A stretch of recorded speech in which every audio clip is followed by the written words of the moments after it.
ខ្ញុំយល់ច្បាស់ណាស់លោកឲ្យតម្លៃទៅលើអ្នកបច្ចេកទេសដូចជាសៀងខ្លាំងណាស់ប៉ុន្តែលោកយល់ច្រឡំហើយអ្នកបង្កើតប្រព័ន្ធហងមេងពិតប្រាកដមិនមែនជាសៀងទេគឺលោកម្នាក់ដែលនៅក្បែរខ្ញុំនេះទៅវិញទេគឺនាយកខើនឹងហើយនាយកខើគឺជាអ្នកជំនាញមកពីបរទេសប៉ុន្មានឆ្នាំមកនេះសៀងតែងតែលួចចម្លងស្នាដៃស្នូលរបស់គាត់រហូតហើយថែមទាំងហ៊ានក្លែងបន្លំឈ្មោះទៀតឥឡូវនេះត្រូវបានក្រុមហ៊ុនយើងបណ្ដេញចេញហើយដូច្នេះការដែលខ្ញុំនឹងនាយកចាប់ដល់សិទ្ធិលក់ដូរមួយនេះគឺគ្មានបញ្ហាអ្វីទាំងអស់លោកប្រធានក៏លោកថាអ្នកនាងសៀងលួចស្នាដៃគេមែនទេបាទលោកប្រធានខ្ញុំហ៊ានយកកិត្តិយសក្រុមហ៊ុនមកធានាអ្នកបង្កើតប្រព័ន្ធហងមេងពិតប្រាកដគឺជានាយកខាងនេះឯងបើខ្ញុំថាអាចលក់បានគឺប្រកាសជាគ្មានបញ្ហាទេត្រូវហើយលោកប្រធានខ្ញុំនិងលោកប្រធានក៏សុទ្ធតែអាចផ្ដល់សិទ្ធិលើប្រព័ន្ធហងមេងបានសូមលោកកុំបារម្ភអីលោកប្រធានលោកគិតថាក្រុមហ៊ុនយីករបស់ពួកយើងងាយបោកប្រាស់ណាស់មែនទេសួរយើងនៅក្រុមហ៊ុនលោកអស់រយៈពេល10ឆ្នាំហើយតើលោកចំពោះនាងពិតជាមិនដឹងអ្វីសោះមែនទេលោកនិយាយបែបនេះមានន័យថាម៉េចសួរយើងគ្រាន់តែជាបុគ្គលិកស៊ីប្រាក់ខែធម្មតាប៉ុណ្ណោះហើយតំណែងនាយកគម្រោងនេះនិងលុយកាក់វិនិយោគសុទ្ធតែខ្ញុំជាអ្នកដល់ឲ្យគេដំណើរការស្នូលនៃប្រព័ន្ធហងមេងគឺបង្កើតឡើងដោយផ្អែកលើប៉ាតង់បច្ចេកវិទ្យាផ្ទាល់ខ្លួនរបស់អ្នកនាងសៀងកាលពីច្រើនឆ្នាំមុនហើយបច្ចេកវិទ្យានេះនាងបានឲ្យក្រុមហ៊ុនលោកប្រើដោយឥតគិតថ្លៃប៉ានាងមិនអនុញ្ញាតទេពួកលោកគ្មានសិទ្ធិលក់ប្រព័ន្ធហងមេងនេះដាច់ខាតថាម៉េចប៉ាតង់របស់សួរយើងហេនាងមិនដែលនិយាយប្រាប់ខ្ញុំសោះវាមិនអាចទៅរួចទេលោកប្រធានចិនតើលោកមានការយល់ច្រឡំទេដឹងរឿងសំខាន់បែបនេះក្រុមហ៊ុនមិនអាចថាមិនដឹងរឿងនោះទេប៉ាអ្នកនាងសួរយើងបានចាក់ចេញពីក្រុមហ៊ុនហ៊ឺសាហើយអញ្ចឹងក្រុមហ៊ុនក៏របស់លោកសម្រាប់ក្រុមហ៊ុនគិតពួកយើងគឺលែងមានតម្លៃក្នុងការសហការគ្នាទៀតហើយបិទការប្រជុំលោកប្រធានចិនលោកប្រធានចិនលោកប្រធានចិនលោកប្រធានចិនលោកប្រធានចិន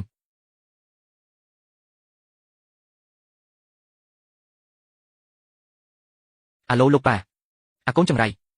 គេកំពុងល្បីពេញក្រៅថាឯងបានបណ្ដេញសៀងចេញហើយមែនទេតើវាជាការពិតមែនទេប៉ាអ្នកស្ដាប់ខ្ញុំបកស្រាយសិនបកស្រាយស្អីគេតើអ្នកដឹងទេថាស៊ូយ៉ានមានន័យយ៉ាងណាចំពោះគូស៊ឺអ្នកពិតជាខ្លាំធំមែនអ្នកហ៊ានប៉ះពាល់នាងអ្នកចង់បះបោរមែនទេឥឡូវនេះភ្លាមទៅនាំស៊ូយីងមកឲ្យខ្ញុំអញ្ជើញនាងមកដោយការឃើញនាងមកមិនបានទេអ្នកមិនបាច់ធ្វើជាប្រធានក្រុមហ៊ុនទៀតទេស៊ូយ៉ានតើនាងមានប្រវត្តិបែបណាទៅពិតជាចម្លែកមែនមិនបាច់ខ្វល់ទេយកចិត្តទុកដាក់លើភ្ញៀវសិនជប់សិនលោកចេននេះគ្រាន់តែជាការយល់ច្រឡំប៉ុណ្ណោះស៊ូយីងគ្រាន់តែត្រូវបានព្យួរការងារបណ្ដោះអាសន្នប៉ុណ្ណោះពួកយើងអាចអញ្ជើញនាងមកវិញបានគ្រប់ពេលអូលោកកុំបារម្ភអី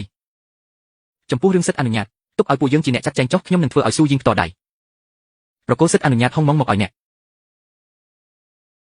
គ្រាន់តែជាប៉ាតង់មួយប៉ុណ្ណោះឲ្យតែខ្ញុំរកវិធីដណ្ដើមពីដៃស៊ូយីងមកវាមិនមែនជារបស់ខ្ញុំហើយទេ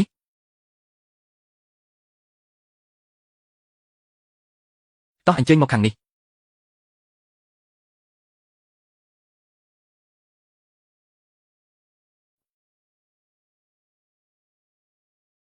ហេវ៉ាងយីសេហុងម៉ងគ្រាន់តែដាក់ឲ្យប្រើភ្លាមក៏គាំងតែម្ដងការសហការជាមួយគូស៊ឺក៏ត្រូវកាត់ផ្ដាច់ភាគហ៊ុនធ្លាក់ចុះយ៉ាងខ្លាំងទីផ្សារបាត់បង់ទំនុកចិត្តទាំងស្រុងបើអ្នកគ្មានសមត្ថភាពអង្គុយតំណែងប្រធានទេប្រញាប់ប្រគល់អំណាចគ្រប់គ្រងក្រុមហ៊ុនមកត្រូវហើយអ្នកត្រូវតែបកស្រាយប្រាប់ពួកយើងអ្នកត្រូវតែផ្ដល់ចម្លើយមកពួកយើងឯហាំពូទី2ការបរាជ័យរបស់ហុងម៉ងមូលហេតុចម្បងគឺមកពីគូស៊ឺបដូរមេដឹកនាំកណ្ដាលទីហើយបណ្ដេញអ្នកអភិវឌ្ឍពិតប្រាកដចេញឥឡូវនេះខ្ញុំបាននាំអ្នកអភិវឌ្ឍហុងម៉ងគឺស៊ូយីងនាយិកាស៊ូត្រឡប់មកយីសេវិញជាផ្លូវការហើយការដែលពួកយើងសហការជាមួយគូស៊ឺគឺដើម្បីបច្ចេកវិទ្យារបស់នាងនឹងហើយនាងវ៉ាងយីសេគូក្បាលអ្នកចូលទឹកមែនទេឥឡូវនេះពេញទាំងវិស័យសុទ្ធតែដឹងថាគឺនាងនឹងហើយដែលធ្វើឲ្យហុងម៉ងបរាជ័យនាងគឺជាចៅដែលត្រូវក្រុមហ៊ុនគូស៊ឺបណ្ដេញចេញអ្នកបែរជានាំនាងចូលមកតើអ្នកចង់ឲ្យយីសេរលីមិនទាន់គ្រប់គ្រាន់ទេមែនទេគឺនាងនឹងហើយកាលនោះហេតុអ្វីនាងមិនសុំទោសឲ្យបានច្រើនជាងនេះទី2រចនាសម្ព័ន្ធរបស់ហុងម៉ងគឺជាបច្ចេកវិទ្យាដែលមានប៉ាតង់ហើយអ្នកដែលកាន់កាប់ប៉ាតង់នេះស្របច្បាប់តែម្នាក់គត់គឺស៊ូយីងបើគាត់មិនសាកសមចូលធ្វើការនៅយីសេទេចឹងនៅលើលោកនេះក៏គ្មានអ្នកណាអាចជួយស្រោចស្រង់យីសេបានដែរប៉ាតង់ជារបស់គេហើយយ៉ាងម៉េចវាគ្រាន់តែជាឯកសារចាស់កម្រិតប៉ុណ្ណោះចង់បង្កើតប្រព័ន្ធដ៏ល្អឥតខ្ចោះមួយវាពិបាកជាងឡើងទៅលើមេឃទៀតឥឡូវនេះដោយសារតែអ្នកបានលុបចោលកិច្ចសន្យាក្រុមហ៊ុនខាត់បងអស់ជាង 1000 លានភ្លាមអ្នកមើលចុះឥឡូវភាគហ៊ុនធ្លាក់ដល់កម្រិតហើយខ្ញុំបានតាក់ទងទៅអតិថិជនដោយរំលងអ្នករួចហើយ ខ្ញុំសម្រេចចិត្តលុកក្រុមហ៊ុនយីសេទាំងមូលទៅឲ្យគេចំណែកឯអ្នកវិញវ៉ាងយីសេក្រុមប្រឹក្សាភិបាលបានបណ្ដេញអ្នកចេញហើយចំណែកឯអ្នកវិញវ៉ាងយីសេក្រុមប្រឹក្សាភិបាលបានបណ្ដេញអ្នកចេញហើយ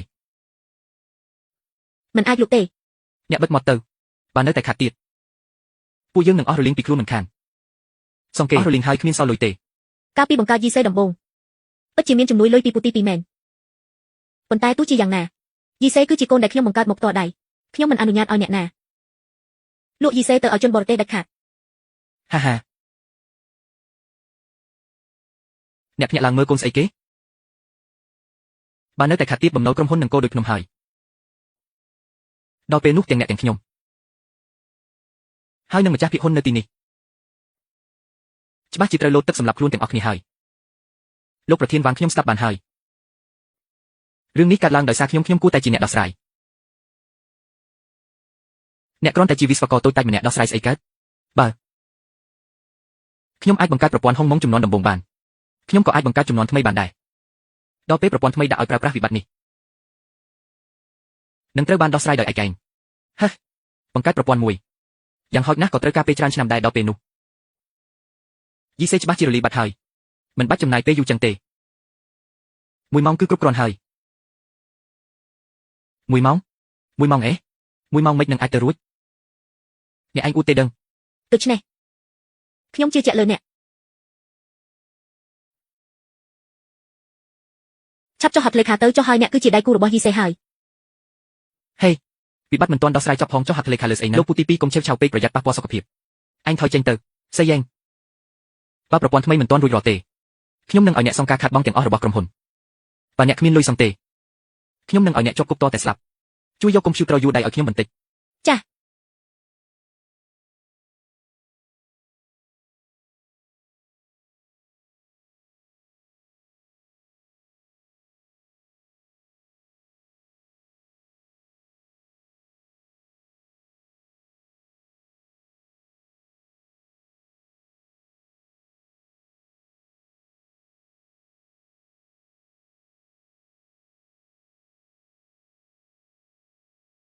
ប្រព័ន្ធហុងម៉េងចាប់ផ្ដើមដំណើរការពេញលេញ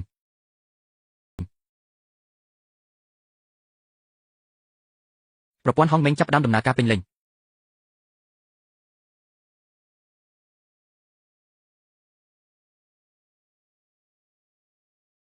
ចេញសេចក្តីប្រកាសបីជាបន្ទាន់ទី1ប្រព័ន្ធហុងម៉េងដាក់ឲ្យប្រើប្រាស់ជាផ្លូវការទី2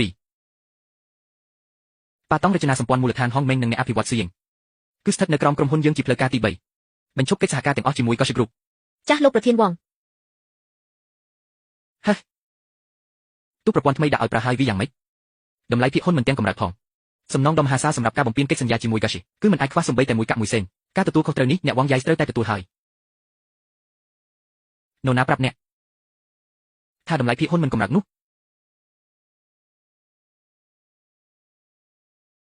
អូឡើងហើយឡើងមែនទែនហើយអស់ចាស់ណាហាហាអ្នកដែលត្រូវបារម្ភរឿងសង្លុយមិនមែនជាពួកយើងទេនៅក្នុងកិច្ចព្រមព្រៀងបន្ថែមជាមួយកោសិមានសរសេរយ៉ាងច្បាស់ថាអ្នកទទួលខុសត្រូវសំខាន់នៃគម្រោងនេះគឺសៀងប្រសិនបើសៀងមិនអាចបំពេញការងារបានដោយសារខាងកោសិនោះខាងកោសិគឺជាអ្នកបំពេញកិច្ចសន្យាធ្ងន់ធ្ងរត្រូវហើយខ្ញុំគិតថាការ៉ុយត្រូវបានស្រីថ្មីនៅក្បែរខ្លួនធ្វើឲ្យវង្វេងអស់ហើយសូម្បីតែកិច្ចព្រមព្រៀងបន្ថែមនេះក៏មិនបានមើលឲ្យច្បាស់ដែរគាត់ចង់ឲ្យសៀងចាក់ចេញមែនទេឥឡូវសៀងចេញទៅហើយលក្ខខណ្ឌចូលជាធំមានហើយអ្នកដែលត្រូវឡើងតុលាការនឹងសងការខូចខាតគឺខាងកោសិនឹងឯង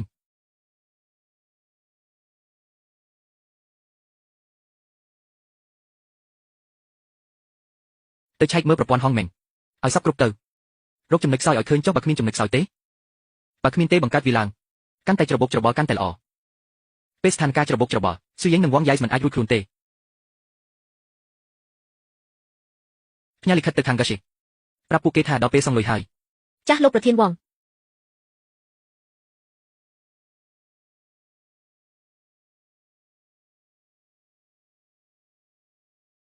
លោកប្រធានកាខ្ញុំរកឃើញស៊ូយ៉េងហើយថាគេបានចូលរួមជាមួយក្រុមហ៊ុនយីស៊ីជាផ្លូវការហើយថែមទាំងកាន់តំណែងជានាយកផ្នែកបច្ចេកទេសទៀតផងម្យ៉ាងទៀតក្រុមហ៊ុនយីស៊ីបានដាក់ឲ្យដំណើរការប្រព័ន្ធថ្មីមួយនៅថ្ងៃនេះ ហុងម៉ងអ្នកបង្កើត Snow គឺរូបគេនឹងហើយហុងម៉ងត្រឹមតែមួយថ្ងៃសោះគេទោះបីជាទេវតាក៏មិនអាចបង្កើតប្រព័ន្ធមួយចេញមកភ្លាមបានដែរលោកអាកេនីយ៉ូគូមើលព័ត៌មាននេះទៅប្រព័ន្ធបានដាក់ឲ្យដំណើរការហើយថែមទាំងបើកឲ្យក្រុមហ៊ុននានាស្នើសុំសាកល្បងទៀតផងព័ត៌មានបច្ចេកវិទ្យាធំសុទ្ធតែចុះផ្សាយពីរឿងនេះមួយវិញទៀតលិខិតពីមេធាវីទើបតែផ្ញើមកដល់អំបញ្ញមិញនេះគឺជាកិច្ចព្រមព្រៀងបន្ថែមនៃគម្រោងហុងម៉ងប្តឹងទាមទារសំណងពីពួកយើងកិច្ចព្រមព្រៀងស្អីគេមិនក៏ខ្ញុំមិនដឹងរឿងសោះចឹងគឺនាយកស៊ុយឈីងជាអ្នកចុះហត្ថលេខាការពីកំឡុងពេលកាន់កាប់គម្រោងនៅលើកិច្ចសន្យាបានសរសេរយ៉ាងច្បាស់ថាអ្នកទទួលខុសត្រូវ Snow និងអ្នកទំនាក់ទំនងតែម្នាក់គត់នៃគម្រោងត្រូវតែជាស៊ូយីងប្រសិនបើខាងយើងធ្វើឲ្យស៊ូយីងលីឈប់នោះចាត់ទុកថាខាងយើងជាអ្នករំលោភកិច្ចសន្យាធ្ងន់ធ្ងរហើយស៊ុយឈីងចូលមកជួបខ្ញុំភ្លាម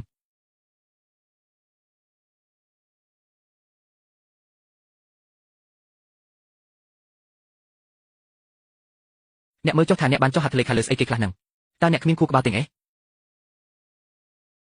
អក្សរនីមួយនៅលើនេះសុទ្ធតែជាអន្ទាក់ដែលដាក់ឲ្យក្រុមហ៊ុនត្រកូលគូរបស់ខ្ញុំអ្នកមើលឲ្យច្បាស់ទៅ10,000 លាន10,000 លានណាគ្រាន់តែមកកាន់តំណែងនេះដោយមិនចេះគិតធ្វើឲ្យក្រុមហ៊ុនត្រកូលគូខាត់បងអស់ 10,000 លានទេ 10,000 លានណាខ្ញុំស្មានថាអ្នកមិនមែនគ្រាន់តែមានរូបសម្រស់តែម្យ៉ាងទេស្មានថាអាចជួយការងារបានខ្លះកាលនឹងខ្ញុំស្មានថាវាគ្រាន់តែជាកិច្ចព្រមព្រៀងបន្ថែមធម្មតាប៉ុណ្ណោះដោយសារខាងគេពន្លឿនពេកទើបខ្ញុំក៏ចុះហត្ថលេខាទៅក្រុមហ៊ុនត្រកូលគូខាត់បងអស់ 10,000 លានទេហើយបែរជាទទួលបានពាក្យដោះសារថាក៏ខ្ញុំស្មានថាគឺរបស់អ្នកទៅវិញអេលោកអាកេនីយ៉ូគូខ្ញុំ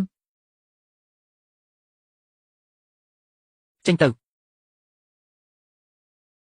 ឥឡូវនេះចេញពីក្រុមហ៊ុនត្រកូលគូភ្លាមទៅ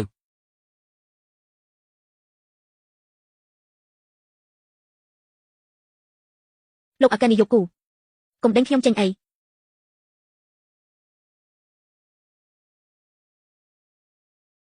ឥឡូវនេះ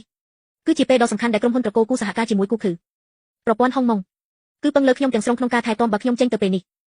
ប្រព័ន្ធនឹងទាំងដំណើរការភ្លាមមិនខានហើយការសហការជាមួយគូខឺក៏នឹងត្រូវបរាជ័យដែរ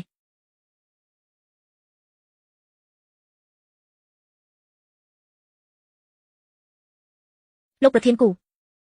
អ្នកកុំខឹងអី